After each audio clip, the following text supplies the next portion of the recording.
Abra sua Bíblia, por favor. Evangelho de Marcos, capítulo 16. Eu vou ler só 3 versos. Marcos 16 começa assim. Passado o sábado, Maria Madalena, Maria, a mãe de Tiago, e Salomé compraram aromas para irem ungí-lo.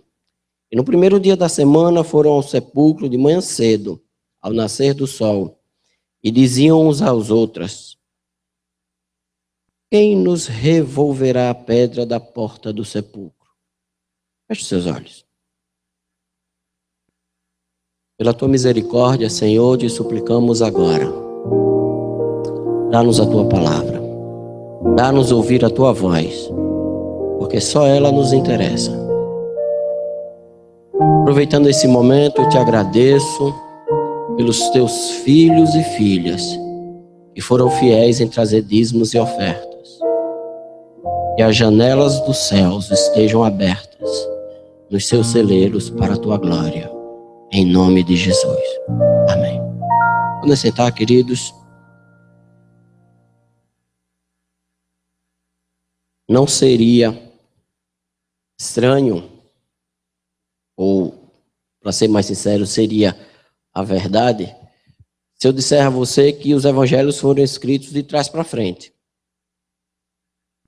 As primeiras histórias que correram, que circularam de boca em boca, antes de a história estar escrita, hoje para nós no papel, na época em pergaminho ou papiro, foram as histórias pascais. O que aconteceu na sexta-feira, sábado não acontece nada, e no que hoje chamamos de domingo, o primeiro dia da semana. Os primeiros cristãos que não conheceram Jesus pessoalmente, o que a gente chama de cristãos de segunda geração, eles primeiro tomavam conhecimento da história da Páscoa. O que aconteceu, a morte e a ressurreição de Jesus. E essa história circulou de maneira bastante enfática na comunidade primitiva. Só depois que os discípulos que conviveram com Jesus foram aos poucos contando os outros episódios. O Evangelho de Marcos, por exemplo, que é o mais antigo deles, ele reserva quase que metade de toda a sua narração só para aquela semana. Ele nem diz nada do nascimento de Jesus. Marcos já começa com Jesus grande e pregando o Evangelho. Porque Marcos entendia claramente que o ponto principal da história era o que aconteceu nesses dias. O resto é só cenário. Diria eu, um maravilhoso cenário. Graças a Deus pelo cenário.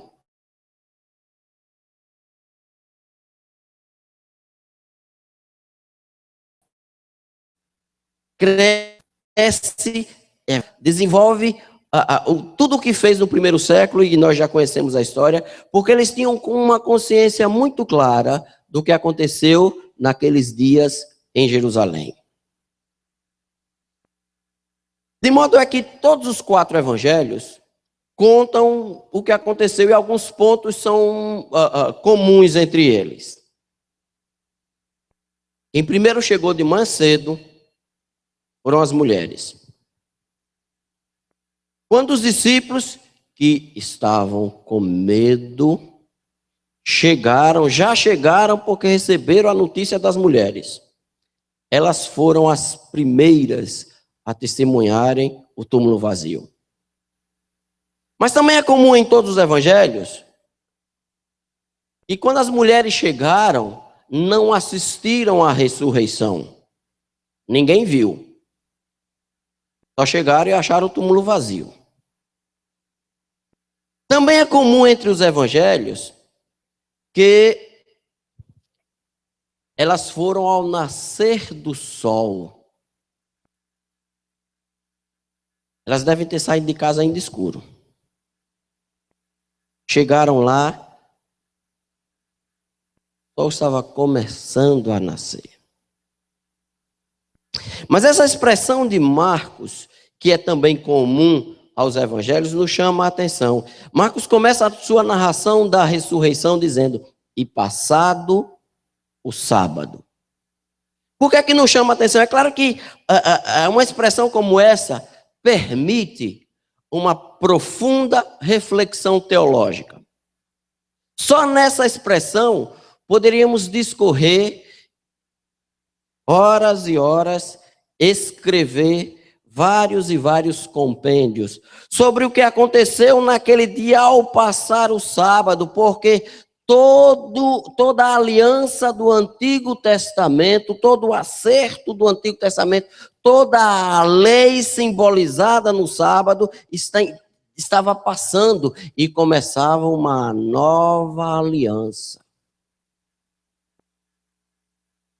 Mas acompanhando as mulheres naquela madrugada, e deixe-me dizer logo, não vai nenhum preconceito, não é porque elas eram mulheres que elas não faziam teologia. Eu conheço algumas mulheres que fazem teologia melhor do que um bocado de homem por aí, viu? Mas desconfio seriamente que essas 3 mulheres que foram ao sepulcro naquela madrugada não estavam preocupadas com arrazoados teológicos. Elas não foram ali fazer um congresso de reflexão ou coisa parecida. Vocês lembram da história? No dia que Jesus morreu, o texto diz que já era por volta de 3 horas da tarde, quando ele finalmente expirou, soltou o seu último fôlego e morreu. 3 horas da tarde, final de inverno, começo de primavera, diferente daqui, onde qualquer época do ano o sol praticamente nasce e se põe todo dia na mesma hora. Lá no inverno os dias são mais curtos, a noite mais longa, não demorou muito, o dia já começava a se pôr, viria o sábado. Pela lei dos judeus, nada podia fazer. Não podia tratar de morto. Então eles pegam o corpo de Jesus, já sem vida, e colocam num túmulo, num buraco novo, recém-cavado, que José de Arimateia tinha preparado para si e para a sua família. As mulheres foram, e Lucas presta bem atenção nesse detalhe, que as mulheres acompanharam o corpo para ver onde o corpo tinha sido colocado. Lucas chama a atenção desse detalhe, para que depois ninguém dissesse, também eles foram procurar no lugar errado, é claro que não ia achar nada. Elas não foram procurar no lugar errado, elas sabiam onde o corpo tinha sido colocado. Mas elas não puderam preparar o corpo para o velório. Aquele sábado, para aquelas mulheres, foi o dia mais terrível da vida delas. O Jesus que elas viram e acompanharam, o Jesus que elas presenciaram milagres acontecendo, que ouviram ele falar, aquele Jesus que acolheu aquelas mulheres como ninguém tinha feito antes, estava morto. E elas não podiam fazer nada. Elas foram para casa, com os olhos mareados de lágrimas, o coração apertado, e nem sequer puderam se despedir dele. Todos os evangelhos são unânimes em lembrar que elas, tudo que fizeram foi preparar os ungüentos. Quando a morte é dura, quando as esperanças vão embora, quando não nos resta mais nada nessa vida, só nos resta preparar a morte e esperar que o longo sábado termine para poder voltar à sepultura. Aquele foi um dia terrível para aquelas mulheres. Eu imagino elas olhando para o tempo e o tempo não passa. Porque quanto mais a gente quer que ele passe, mais parece que ele passa devagar. Então elas foram muito cedo ao sepulcro, porque elas estavam ansiosas para se livrar daquela dor, para que pudessem entregar a Jesus um enterro digno, aquilo que os romanos não deixavam fazer, mas elas queriam fazer. Mas Marcos chama a atenção a outro detalhe. Elas vinham no caminho conversando entre si, porque todos os evangelhos lembram que havia uma grande pedra que cobria, que tapava a entrada do sepulcro. E elas dizem: nós somos 3 mulheres, como é que nós vamos tirar essa pedra? E como é que nós vamos ter acesso ao corpo? Quando a dor da morte se abate, a pedra é muito pesada. Quem é que vai tirar a pedra? Quem é que vai resolver os meus problemas? E elas, naquela pedra, com certeza, elas imaginavam: quem é que vai me fazer agora poder ter acesso novamente a Jesus? As suas palavras, como eu vou chegar até Ele? Porque há uma grande pedra que me diz constantemente: Jesus está morto. Acredito que é exatamente isso que sentem muitos aqueles que até acreditam em Jesus, que até falam dele, que até já tiveram experiências com ele. Mas há uma grande pedra que impede de você chegar ao Cristo. E ele está enterrado. E você lembra das histórias, lembra de como ele falava, de como sua voz era diferente. Mas há uma grande pedra que pesa sobre a sua alma. Quem é que vai tirar essa pedra? Eu não posso. Ela é maior do que eu. Eu não tenho forças para mudar esse estado de coisas. E às vezes vivemos como que num sábado eterno de esperar. E arrastamos a nossa vida, momento após momento, dia após dia, só esperando que um dia suceda o outro, uma semana a outra, e a vida vai se arrastando pesarosamente. E embora você conheça a Cristo, mas há uma pedra em sua vida. Salmo 30, verso 5, diz exatamente o seguinte: o choro pode durar uma noite, mas a alegria vem pela manhã. Quando as mulheres chegaram no túmulo, elas não sabiam o que tinha acontecido. Ninguém disse nada para elas, nem tinham o que dizer. Elas eram as primeiras a chegar, literalmente testemunhas de primeira mão. Elas chegaram lá e mais uma vez, são os 4 evangelhos, diz que elas ficaram perplexas. E eu também, e você também, porque elas estavam indo para preparar o corpo de um morto. E agora nem mais a pedra estava no lugar, e elas olham, e Mateus é cuidadoso em dizer que até os panos estavam arrumados, dobrados no lugar. Você pode até ser bagunceiro em sua casa, Jesus não, viu? Ele ressuscitou e se deu ao trabalho de deixar a cama forrada. Você vive ensinando para seu filho fazer assim. Jesus fez. E elas chegaram e a pedra não estava lá, porque o choro durou a noite toda. Mas quando surgiu o primeiro dia da semana que os raios brilharam, elas experimentaram o que significa: as misericórdias do Senhor não têm fim, porque se renovam a cada manhã.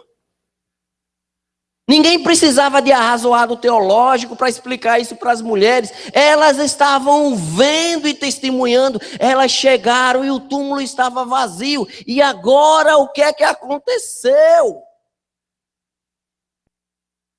O nosso Deus é um Deus que tem prazer, tem o hábito, tem por prática nos surpreender. Deus gosta de fazer umas coisas diferentes, um negócio inesperado. Porque também se não fosse assim, não seria o nosso Deus. Eu costumo dizer que se eu não for capaz de crer num Deus que faz coisas diferentes, se eu não for capaz de crer num Deus que faz o que eu não faço, um Deus que faz aquilo que é inédito e que nós chamamos de milagre, mas você pode dar o nome que você quiser, eu não preciso de um Deus assim. Para fazer o que é normal de todo dia, eu mesmo faço. Para que eu quero um Deus assim? Eu quero um Deus surpreendente. Um Deus que Josué está liderando o povo e está quase na vitória, mas o sol vai se pondo e Deus disse, se preocupa não, meu filho. Eu seguro o sol mais um tantinho que é para você poder guerrear mais um tanto. Vai lá. Esse é o Deus que é surpreendente. É um Deus que faz coisas que ninguém espera, que de madrugada os discípulos estão no lago da Galileia, sozinhos no barco, e de repente olha e vem Jesus caminhando. Quem ia esperar que por volta das 3 horas da manhã, alguém viesse caminhando por sobre a água? Esse é um Deus surpreendente. É um Deus que é um Jesus que vai entrando na vila de Naim, vem uma mulher viúva que tinha um único filho. E vinha ela chorando a morte do seu filho. E Jesus toca no caixão e levanta o menino. Esse é um Deus surpreendente. É um Deus que faz coisas que ninguém faz. É um Deus que não espera que eu entenda, porque as mulheres não entendiam. Às vezes nós perdemos muito tempo tentando entender o que Jesus faz e tentando dar explicações. E Jesus disse, não é assim que as coisas acontecem. Pouco antes desses dias aqui, ele vai falar do que estava por acontecer. E tudo que ele diz é, creiam em Deus. E creiam também em mim. Não precisa entender não, na casa do meu pai tem muitas moradas. Se não fosse assim, eu bem que ia explicar para vocês como era o negócio. Eu vou lá, vou construir essas coisas. Não precisa de nada disso. Creiam que eu faço. E as mulheres chegaram ao túmulo e ele estava vazio. E tudo aquilo que ela havia preparado para a morte, todos os seus rituais de sepultamento, agora se tornaram sem sentido. Agora não tinha. O que é que elas vão fazer com aqueles ungüentos que não há mais um corpo para cuidar? E Jesus olha para o que você tem em sua mão e diz, olha, eu não preciso do que você tem preparado, porque o que eu faço é completo. Às vezes nós tentamos chegar para Jesus com os nossos ungüentos e até usamos textos para justificar a necessidade que às vezes temos de tentar ajudar Jesus. Ah, mas ele pediu os 5 pães e 2 peixes. Para quem alimenta uma multidão, fala sério. 5 pães e 2 peixes é desculpa. Se não tivesse pão nenhum, se não tivesse peixe nenhum, sobraria o mesmo tanto de pão. Porque Jesus não precisa do unguento das mulheres para preparar a sua morte. Porque o que ele tem para fazer, ele faz. Estamos estudando Filipenses nas terças-feiras. E tem um hino cristológico que é fantástico. Capítulo 2, ele vai dizer que depois que Jesus, existindo em forma de Deus, não teve por usurpação ser igual a Deus, mas esvaziou-se a si mesmo e tomou a forma de homem. Vai acompanhando que ele vai descendo. Tomou a forma de homem e estando na forma de homem, humilhou-se mais ainda, chegando até a morte e morte de cruz. E se eu descer mais, eu me abaixo debaixo desse púlpito. Mas o texto continua, porque Deus o exaltou soberanamente e lhe deu um nome que é sobre todo nome, para que o nome de Jesus se dobre todo o joelho do que estão nos céus e na terra, e toda língua confesse que Jesus Cristo é Senhor, para a glória de Deus Pai. Deus o exaltou, porque o que Deus faz com poder e glória. Mas tem uma outra realidade que é comum também a todos os evangelhos, e eu quero terminar com ela. Porque eu creio naquilo que Paulo disse, e esse texto é daqueles que todo crente precisa saber de cor. Paulo escrevendo aos Coríntios no capítulo 15, depois ele fazer toda uma argumentação sobre a ressurreição, porque esse era um problema da igreja de Corinto, ele vai simplesmente perguntar: onde está a morte, a tua vitória? Onde está a morte, o teu aguilhão? Porque vencida foi a morte na vitória. O nosso último inimigo, ele é duro e é cruel, porque é final. Quando a morte abate sobre nós, não tem volta. Por mais que você queira dizer e argumentar, a dor da morte é a dor dela ser final. Não tem depois. Mas o Deus que faz tudo surpreendente, olha para a morte e diz: tem um depois. A morte não é o fim da nossa história. Porque a morte foi vencida, foi pisada e cravada, e o túmulo está vazio. E todos os evangelhos concordam que depois de perceber a realidade do túmulo vazio, depois de perceberem que a morte não foi capaz de deter Jesus, a começar pelas mulheres, e depois os 11, e a cada novo personagem que ia percebendo essa história, todos eles têm uma atitude de prostração, de adoração. Que mais eu posso fazer de um Cristo que venceu a morte, que não há poder nessa terra que possa lhe deter, que quando ele fala, acontece, aquele que declara para si mesmo que todo o poder me foi dado no céu e na terra. Que mais eu posso fazer? Maria Madalena cai aos pés de Jesus na mesma madrugada e o adora, porque ele é o Cristo vivo. No final da tarde desse mesmo dia, 2 vão caminhando a Emaús.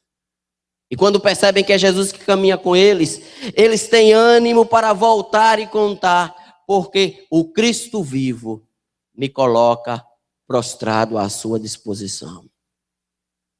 Tomé, uma semana depois, quando percebe que é Jesus mesmo que está ali, porque ele diz: olha, topa na minha mão, meu filho. Vê que sou eu, isso não é conversa não, sou eu mesmo. O texto diz que Tomé cai prostrado: Deus meu e Senhor meu. Pouco tempo depois, Paulo vai caminhando para Damasco no intuito de perseguir a igreja, e o próprio Cristo, com uma luz do céu, vem sobre ele e derruba do cavalo. Porque quando você acha que é alguma coisa, se preocupa não, que Jesus vai lhe derrubar, viu, meu filho? Paulo prostrado, caído no chão. Tudo que pode dizer é: Senhor meu, que queres de mim? O meu Cristo está vivo. E eu não tenho explicação para lhe dar. Não sei dizer como foi, ninguém viu. Mas o túmulo estava vazio. As mulheres viram isso. E elas me disseram que é verdade, eu acredito, porque a história conta que o que esse Jesus é capaz de fazer, ninguém mais faz. E nessa manhã da ressurreição, eu queria que você não mais olhasse para a sua vida como se uma grande pedra estivesse posta sobre você. Seus ombros não vão mais pesar com as agruras dessa vida que você leva, porque sua esperança não foi enterrada e esquecida. Porque a vida não foi derrotada. Você vai glorificar a Deus, você vai adorá-lo nesta manhã, porque a pedra foi retirada. Porque o túmulo está vazio. Porque Jesus fez o que ninguém podia fazer. E aquele mesmo Cristo que apareceu às mulheres naquela manhã, com o corpo glorificado, é o mesmo Cristo que está presente hoje aqui. E está dizendo para você, meu filho, minha filha, eu já tirei a pedra. Sua vida hoje não é mais sombria. A sua história não é mais pesada, meu filho. Esquece esse negócio, olha para frente, uma nova esperança raiou, porque o sábado já passou. Feche seus olhos, abaixe suas cabeças. E você vai identificar na sua vida aí onde é que a pedra está pesada. O que é que você não pode tirar da sua vida? A esperança se foi, as lágrimas insistem em rolar no seu rosto. Seu coração insiste em estar apertado. Porque tudo que você queria se foi.